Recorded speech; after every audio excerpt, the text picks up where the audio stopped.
I've been eyeing a certain 360 camera, but then I thought to myself, why doesn't DJI have one? I mean, almost all of my gadgets are from DJI. DJI Pocket 3, DJI Action 2. I've had this for years. DJI Neo, DJI Mini 3 Pro, and now my prayers have been answered because DJI just released the all-new DJI OSMO 360. Let's unbox it together.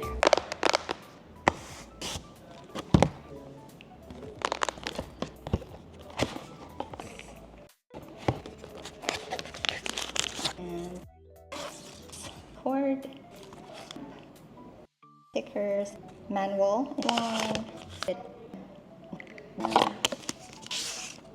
okay, there's 2 batteries and can charge.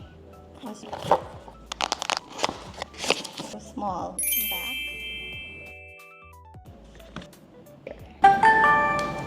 You can see my leg in the front.